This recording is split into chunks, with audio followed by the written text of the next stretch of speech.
Hello, ladies and gentlemen, and welcome to the Daily Friend Wrap. I'm your host, Lorimer, and today I'm joined by Makone Maja.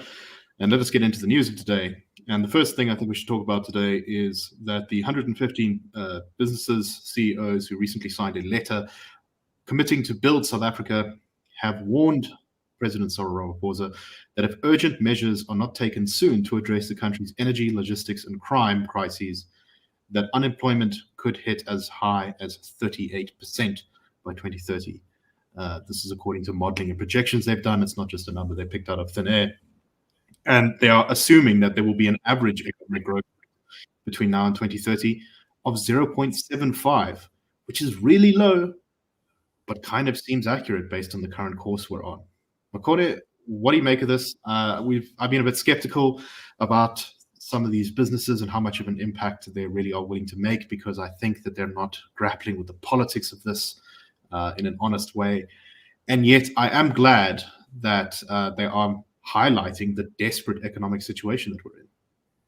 Yeah, I share your exact sentiments. I'm also a bit skeptical of big business, and they tend to usurp a lot of government roles and initiatives. But I'm equally keen to see business be more assertive in the downfall of the South African economy, because, of course, they are right in the front line of it. And I actually think they need to have conditions in which the government needs to agree for them to get involved in alleviating a lot of the challenges the government has imposed on South Africa. So I think we could use a little bit more sternness from business in setting conditions for participating in any project or program that will see South Africa be lifted out of this. I also think it's worth mentioning that this is a 7-year projection, right? So they're not saying could reach 38% in the next 5 years, but in the next 10 years already, in the next 7 years already, rather.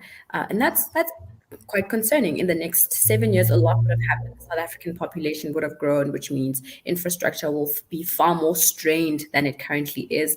And so if dilapidation continues at this rate, if load shedding continues, so that will have far bigger problems than we already have right now as it stands. No, I think that's exactly right. And in fact, I would say that if you're assuming an average growth rate of 0.75%, that in fact the situation might even be worse come that time, because I think that to think that there won't be major economic ructions in the next decade is probably a little bit naive. So it may even turn out that a forecast as dire as this might be a little bit rosy. And that is, I think, exactly highlights the position that we're in, how urgently the course needs to be changed for government to start implementing more flexible labor legislation, for government to start actually hiring on merit and not involving racial politics or cadre deployment in how people get into government or into the private sector. And if we don't have that turnaround very soon, I think the unemployment rate may in fact be some of the least of our worries. I can see, as you say, collapses to infrastructure, a city like Johannesburg, which we're not going to talk about it today, but it seems to be in an increasingly worse position. I do get annoyed, though, in that the appeal is once again sort of made to government as very much going along the lines of this collaborative idea. We'll work with government. Unfortunately, government is the problem. And pressure needs to actually be placed on government politically. You can't just say, no, we back you 100%, but please, pretty please, could you do something slightly different? You actually have to say, look, if you don't do this, we will do everything we can in our power to make sure that you do not remain the government. Difficult thing to do, scary thing to do, but urgently needed. Yeah.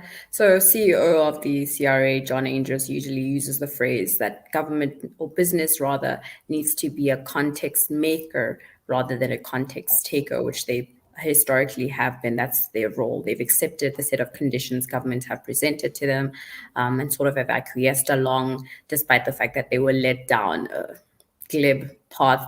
But I think you're right about the asking for permission rather than for forgiveness, right? Is that business has been very polite in accepting a lot of the conditions we've been subject to by governments. And actually a certain reality set into me, listening to you say that 0.75 growth projection could be rosy, given that there's always intervening events, but at least in 7 years, there will be some intervening event economically.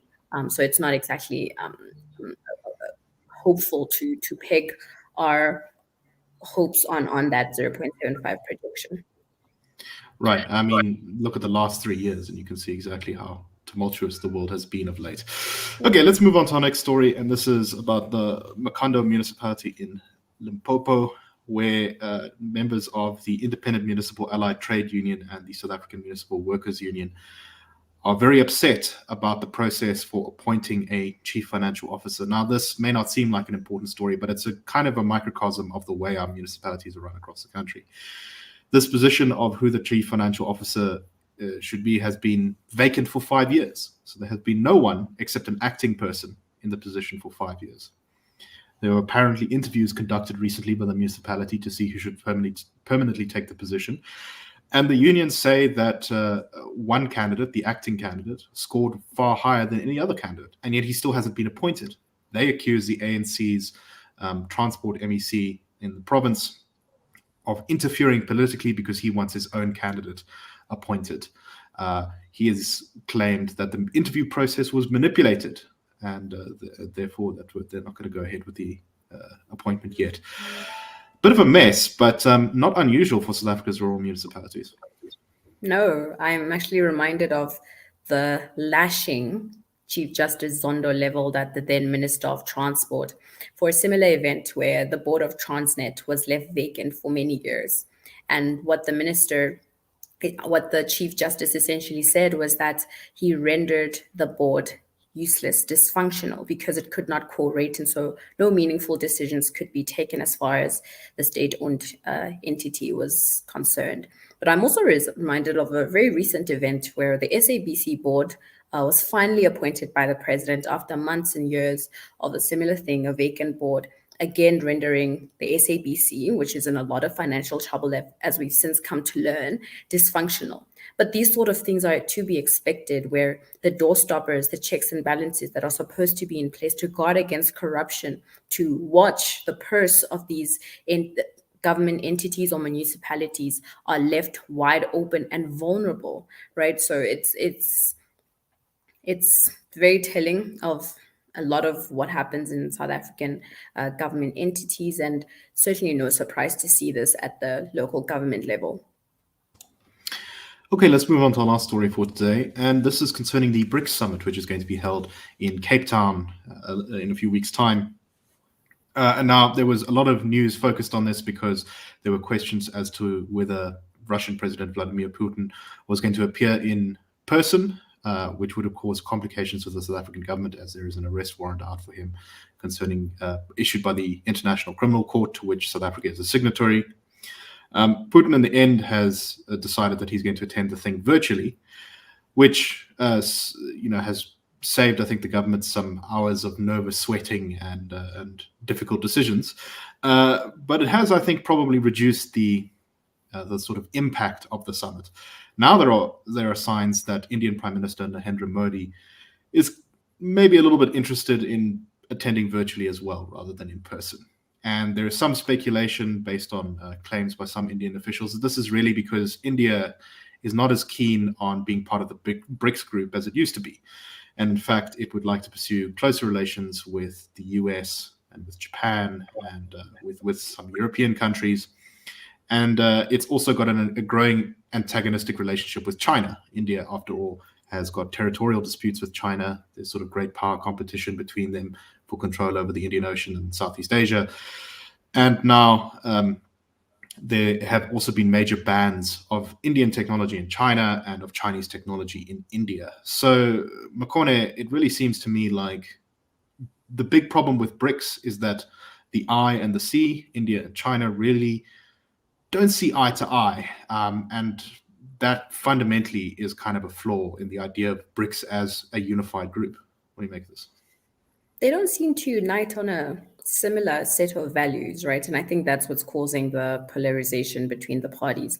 But I also wanted to add that in addition to the tech and turf wars between India and China, that we recently heard reports of Chinese reporters being banished from India and Indian reporters also being banished from China. So again, it proves it's not enough to unite against a common enemy, I would say. We've also seen Modi recently take a diplomatic mission to the US and play nice with them over there. The US is also moving a lot of their, at least it's looking like they'll be moving a lot of production of products that are of national security over to India from China. So it is in India's best interest to now start playing nice with the US. And I think one of the US's prerequisites in that would definitely be that India not be as friendly on the international level with China as historically has been the case. Indeed. And so we seem to be kind of heading for I think a reshaped global lines in the power blocks as the competition increases between the United States and China going forward. So we'll have to keep a close eye on that. I remain skeptical of BRICS's long-term future. I think, maybe a Russia-China, maybe even including Brazil thing might continue along with smaller countries, maybe include something like Algeria or Ethiopia in that. But I think ultimately the idea that India and China are going to sit together on the world stage as a power bloc is probably dead and buried at this point. Anyway, that's all the time we have for today. We hope that you found this show interesting, and we will be back tomorrow with another Daily Friend Wrap. That's a wrap.